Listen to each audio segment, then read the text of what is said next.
Welcome to Blockchain Chatter, the show where blockchain leaders join me for a chat. I'm your host, Dexter Cousins, and today's guest is David Lavecky from Canvas. Canvas are among the 14 pilots announced last week by the RBA to showcase use cases for an Australian dollar CBDC. I chat to David about the pilot, the future of Web3, and his experience of building startups in blockchain and payments. But before we chat to David, if you're listening, make sure to give us a follow and leave a review. And if you're watching on YouTube, make sure to subscribe and leave a comment. It really helps us share the show with other blockchain fans like yourself. Hi, David. Welcome to the show. Hi, Dexter. Thanks for having me. I'm really excited to have you on. Timing seems fortuitous, but we've been talking about this since the end of last year when our good friend David Engel introduced us, and he'd just been on the show talking about Starkware. And he said to me when I talked to him about the concept of the show, you got to get Canvas on. These guys are doing some amazing stuff. And I wasn't aware of you. And then I checked it out and I was like, yeah, we've got to get Canvas on the show. So it's fantastic to have you with us. Would you, for the benefit of our audience, be able to tell us a little bit about who Canvas is? Sure. So Canvas is a global blockchain company on a mission to digitize finance. So we've built a layer 2 network on Ethereum and a range of applications that serve the investment of digital assets with insurances of privacy, high speed, and low cost. And so all of this is designed to suit the needs of financial institutions, governments, and corporates as they move into digital assets and they begin to trade tokenized assets in the digital economy. Fantastic. So you mentioned there about some of your kind of clients and customers. What was the thinking behind focusing on the institutional and government side? Because it's certainly not what we see a lot of in the Web3 and kind of crypto space. So it's very much in line with our heritage. So for over 20 years, my brother and I have been in Fintech. This is our second venture in the space.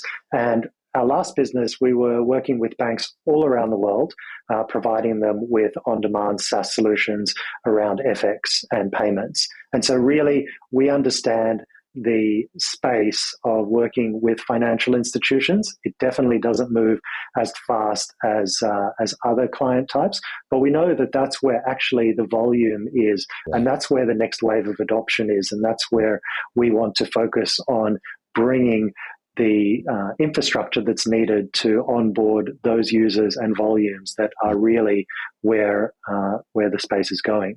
What do you think has taken, for it to be 13 years into the technology now, for us to finally be at this point where institutions are kind of starting to seriously look at the tech?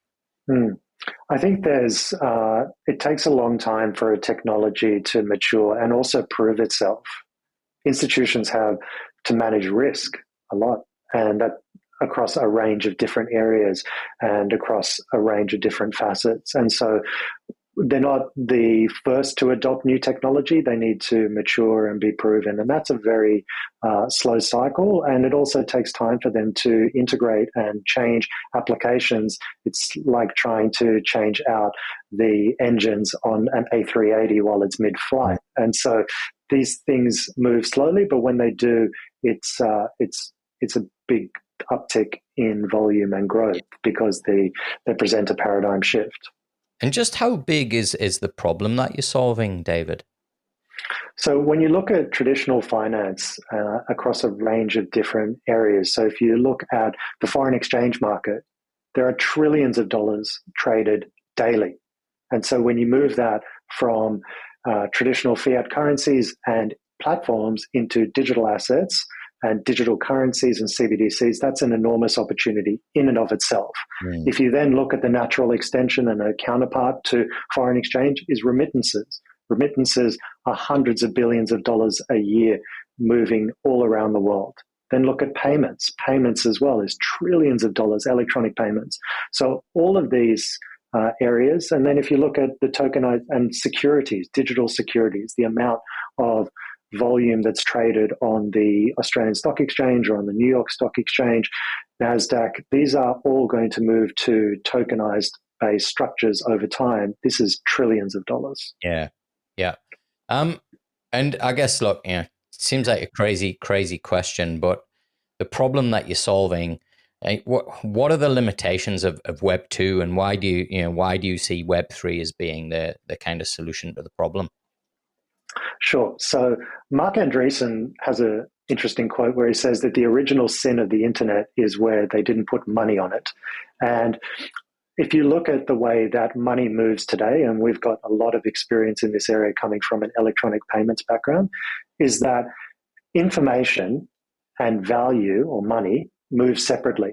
And you've traditionally had no trust in counterparties. And so that's why they've had intermediaries such as banks, such as Visa, such as SWIFT that are providing service and moving and sitting in the between the parts of a transfer. And that means that at every step of the way, there has to be reconciliation, there has to be matching up, and there's room for error. And it creates inefficiencies and creates problems as well. SWIFT payments all the time, very regularly, get lost or get slowed down, and then to investigate them can take days or weeks.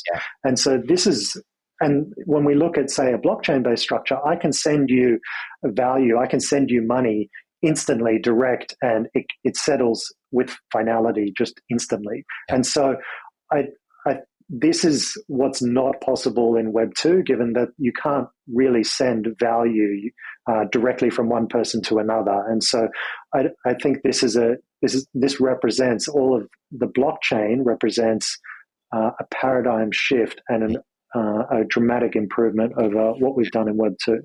I think it's just interesting as well to kind of talk about Swift, because essentially that's just a messaging service. They're not moving, like physically moving money.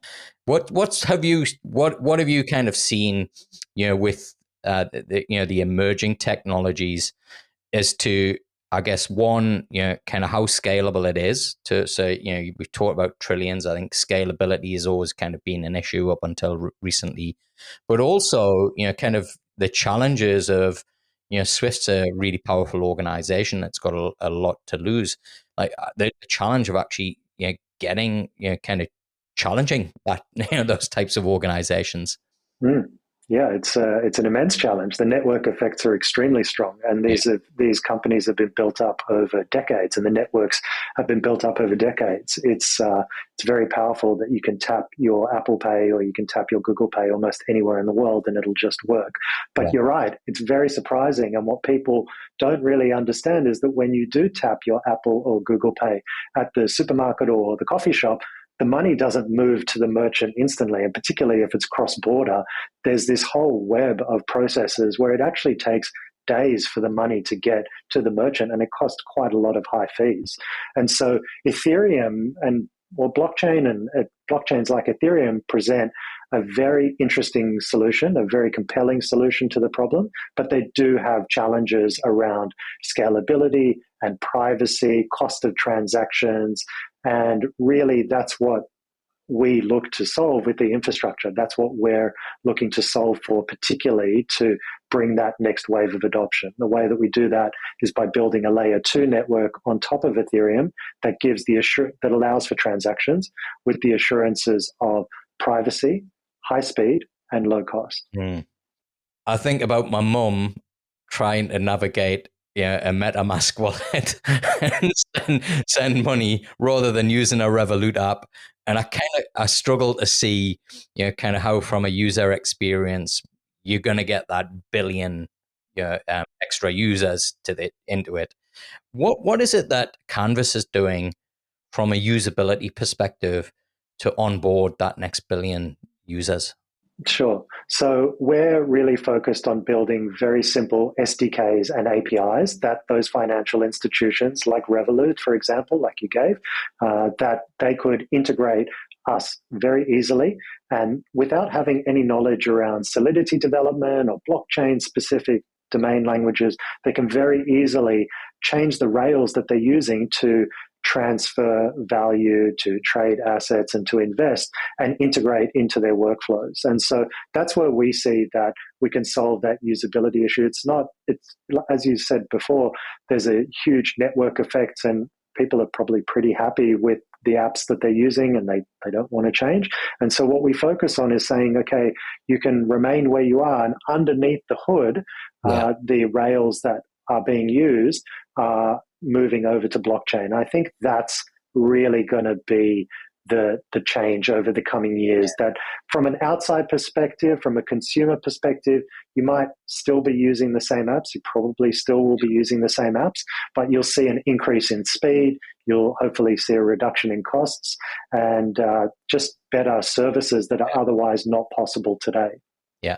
It's interesting you say that, David, because I think certainly from where I sit and my kind of involvement in fintech, when I look across my client base, I would say that probably most of the innovation happens in the pipes and the plumbing and the infrastructure versus the kind of front end and the customer experience and the B2C side. So it's interesting to hear that that same kind of phenomenon now is starting to happen within Web3 and blockchain, where I think it's very much the talk has been on CX and onboarding users, where that's not really a problem for a bank. They're pretty slick now, these kind of in-app experiences of being onboarded and being able to use stuff. Even the big four banks here in Oz, I think, do a really good job from a customer perspective with their apps. And they've invested a lot, and they've got very smart UI, UX people, and they've got great designers and developers working for them. And really, it's underneath the hood that you can get these benefits. The timing of this is cool, and that last week you announced or it was announced by the RBA that they, I think, have 14 pilots around different use cases for a CBDC. You were one of those use cases. Could you tell us a little bit about that, David? Sure. So this is a very exciting project, and we've been working closely with the RBA and DFCRC for a number of months now. So the background is that the RBA and in conjunction with the DFCRC are launching a pilot to investigate the benefits of issuing a central bank digital currency, or essentially a digital dollar. If you think about the Australian dollar now, it's issuing an equivalent. 1 Australian dollar equals 1 EAUD. So it's the same dollar, just in a different format. And so the way that it's being approached, it's very much a collaborative effort between government and corporates. They invited various participants to submit use cases, and they received, I think, around 140 applications. And through a selective process of working with the use case providers, they selected 14, and we were one of those 14. And our proposed use case is to demonstrate tokenized FX trading and instant settlement between AUD and USD, so using digital currencies in place of fiat currencies, which has enormous benefits over traditional platforms and creates a 24/7, 365 market. So that's very exciting. So it's very much a pilot, and it's an investigation to see what's possible. So they haven't made a decision about if a CBDC will be issued in the future, but it's nonetheless very exciting to see that there's leadership from Australia, that we're one of the first in the world to be considering and really investigating this, because it is part of a digital economy in the future. As well, I think you're one of only 2 startups, I think, to be amongst those 14. The rest are pretty significant financial institutions, major banks. Yes, that's right. Global fintech. So that's that's a fairly kind of significant vote of confidence in the Canvas team and what you're building. How did that come about, and kind of what kind of competition were you up against to be the ones who got kind of the tick in the end?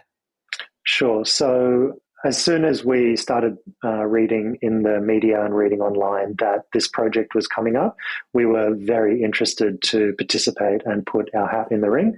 And so we made an online application like everyone else, and we started engaging with the DFCRC and having ongoing discussions with them to put forward our use case and to ensure that it was regulatory compliant. And it's all of the use cases are subject to regulatory approval by both AUSTRAC and ASIC. And so the RBA really wanted to make sure that everything that's being done, even though it's a pilot, is legal and within a regulatory framework. And so we've had to work through that process over the last few months to get to that point where we're on the selected use case providers. Now, I think one of the challenges that fintech faced maybe in 2015, 2016, 2017 was, I'm assuming a challenge that you faced, which was kind of trying to get credibility in the eyes of regulators, particularly when there's a lot of noise around and the regulators having lots of people who are, turning up and saying, hey, we're going to create a DAO and we're going to, change the way that money works, and we're not going to need governments, and we're not going to.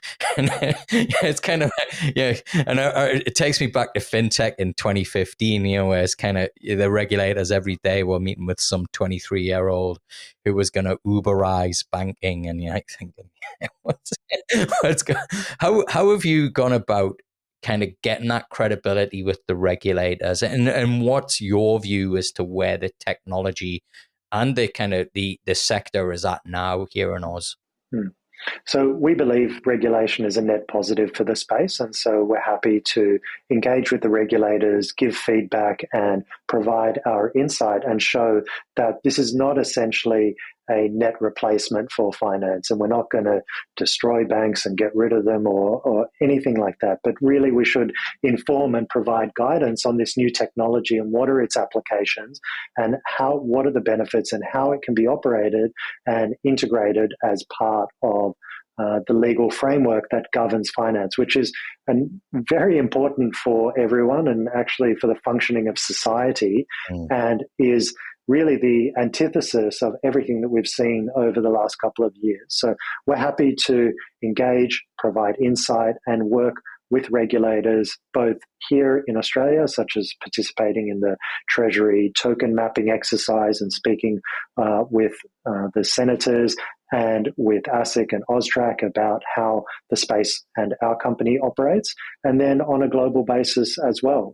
I previously lived in Singapore for 5 years, and they've got a very advanced stance and on digital assets and a framework for digital assets. Europe is now passing laws as well. So I think this is going to continue, and over the next few years, you'll see more regulation, more certainty come in, and that's a net positive. And then you can have companies that can come in with regulatory certainty about how to grow the business and provide services to both both a B2B sense and in a B2C sense.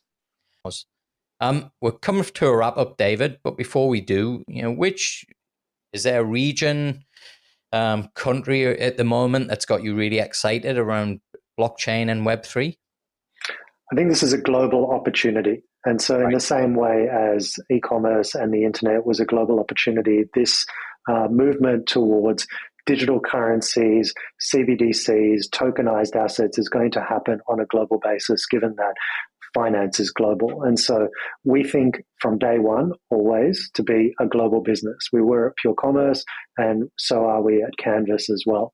And so we really focus on solving these challenges on a global basis and serving the needs of various different financial institutions and governments and corporates around the world as they move into this digital asset space. So we're happy to expand globally and move to where we need to be in order to grow the business and in order to expand the reach of the space. Brilliant. And on that note, if there's anybody listening who is interested in the Canvas solution, what's the best way for them to reach out? Sure. So you can check out our website. It's canvas.co. On the website, there's a registration page where you can contact us. There's also a great content section of the website, which will link to all of our Medium posts and YouTube videos and different content pieces that can help you learn a bit more about who we are and what we do and what we believe as well. Yeah, We also get amazing talent listening to this podcast. I'm sure some of them would be pretty excited by what you're building. And one of the things that really, is a common denominator with the top talent is they all want to leave behind some form of legacy and build something they can be proud of. If they're listening and they're interested in potential careers at Canvas, what's the best way for them to find out more? So feel free to reach out, and we're happy to always look at new talent and understand what your background is and what you're doing in the space. It's always good to have discussions with new people that are moving either from Web 2 or just moving from wherever they are into the space. Brilliant. Well, David, it's been fantastic to chat with you. Really excited about what you're building. It's kind of testament again to Australia punching above their weight when it comes to blockchain and fintech innovation. And yeah, it's I was super excited when I came from Singapore. I think they made it really clear that and supporting institutions is the way forward. And to see what you're building here in Oz is very, very exciting.